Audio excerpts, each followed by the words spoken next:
¿Qué es el derecho constitucional? El derecho constitucional es un conjunto de normas que establecen los principios fundamentales de un Estado. Así, define el sistema jurídico o político, regula las instituciones del Estado y garantiza una serie de derechos para los individuos a través de la Constitución. Por otra parte, debemos mencionar que los fines generales del derecho son regir o regular la conducta del hombre en sociedad, basándose en principios y valores tales como justicia, libertad, bien común, etc. El derecho constitucional se desglosa en algunas características básicas que son: existe una supremacía frente al resto del ordenamiento jurídico. Establece la soberanía nacional en el pueblo. Regula los derechos fundamentales de los ciudadanos. Es un derecho básico y de él emana el resto del ordenamiento jurídico. Si bien el derecho constitucional es una rama del derecho público, ya que son las ramas que regulan las actuaciones de los organismos del Estado y las relaciones entre personas físicas o jurídicas, de carácter privado con organismos de la administración pública.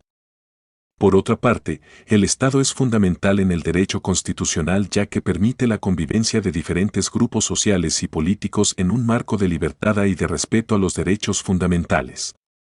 El Estado es la organización humana que abarca la totalidad de la población de un país, estructura social, política y económicamente mediante un conjunto de institución indispensable y soberanías que regulan la vida en sociedad.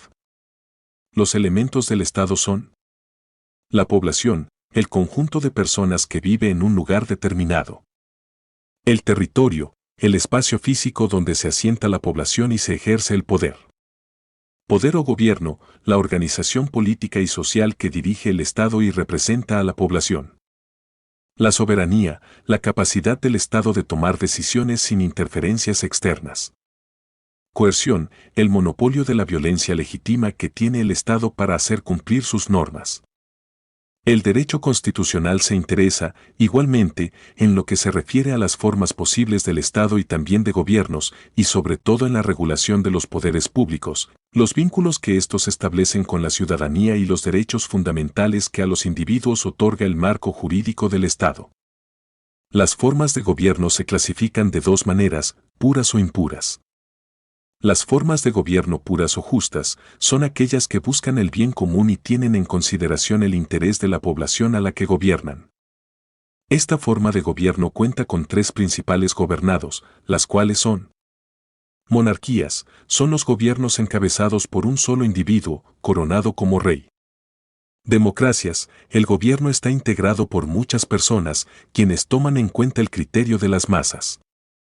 Aristocracia, el gobierno está compuesto por unos pocos privilegiados que ejercen su poder para el bien común. Por otra parte, están las formas de gobierno impuras, que son aquellas que no tienen en consideración a la población gobernada y solamente sirven los intereses de quienes ejercen en el poder. Sus gobernados principales son: tiranías, una sola persona ejerce el poder mediante la fuerza o la intimidación, sin que exista respeto por leyes. Oligarquía, el gobierno es ejercido por una minoría privilegiada, que define únicamente sus intereses y no los de la población. Demagogias, gobiernan muchos, pero solamente se benefician pocos. El federalismo en México, su uso se remonta a la Constitución de 1857, con la que se estableció el federalismo como la forma del Estado mexicano, el cual fue confirmado en la Carta Magna de 1917. Sin embargo, este concepto se subordina a la lógica de control político y la centralización del partido hegemónico. El federalismo en México se basa en la división y distribución de poderes entre el gobierno central, los estados y los municipios. 1. División de poderes. El gobierno mexicano se divide en tres niveles: federal, estatal y municipal. 2. Autonomía estatal y municipal. Los estados y municipios mexicanos tienen cierto grado de autonomía para legislar y administrar sus asuntos internos. 3. Soberanía compartida. Aunque México es una nación soberana, la soberanía se comparte entre el gobierno federal y los estados. 4. Reparto de competencias. La Constitución establece claramente las áreas en las que el gobierno federal tiene jurisdicción exclusiva, como política exterior y defensa nacional, y aquellas en las que los estados tienen competencia, como educación y seguridad pública. 5. Equilibrio de poder. El federalismo busca equilibrar el poder entre el gobierno central y las entidades subnacionales para evitar la concentración excesiva de autoridad y promover una distribución más equitativa del poder político. En contexto del federalismo en México, un estado se refiere a una de las 32 entidades federativas que componen a México, incluyendo 31 estados y a la Ciudad de México. Este federalismo cuenta con algunos componentes como 1. Autonomía. Cada estado tiene cierto grado de autonomía política, administrativa y legislativa. Esto significa que tienen la capacidad de tomar decisiones y legislar sobre asuntos de interés local dentro del marco establecido por la Constitución mexicana y las leyes federales. 2. Organización política. Cada estado cuenta con su propia constitución, que establece su estructura política, los poderes del gobierno estatal y los derechos de los ciudadanos dentro de ese estado.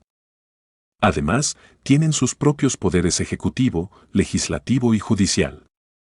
3. Gobernador. Cada estado es encabezado por un gobernador, quien es el jefe del poder ejecutivo estatal y es elegido por voto popular para un periodo determinado, generalmente de 6 años. 4. Legislativo estatal. Los estados tienen sus propios congresos o legislaturas estatales, encargados de legislar sobre asuntos de competencia local y aprobar leyes estatales. 5. Poder judicial. Cada estado tiene su propio sistema judicial, que opera independientemente del sistema judicial federal. Esto incluye tribunales estatales de distintas instancias, como juzgados, tribunales superiores y, en algunos casos, cortes supremas estatales. 1. Relaciones con el gobierno federal. Aunque los estados tienen autonomía, también mantienen relaciones con el gobierno federal. Esto incluye recibir fondos federales para programas y proyectos específicos, así como coordinarse en áreas de interés común, como seguridad pública y educación. Por último, hablaremos del municipio y la relación del derecho constitucional.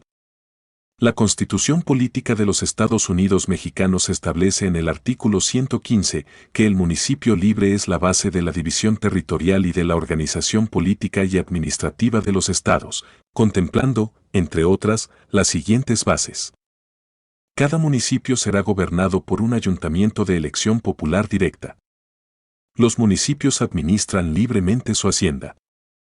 Los municipios estarán investidos de personalidad jurídica. El marco jurídico del municipio es la serie de leyes, reglamentos, minutas y bandos que delimitan el ejercicio del gobierno y es la piedra angular que rige, orienta y da sentido a la gestión pública.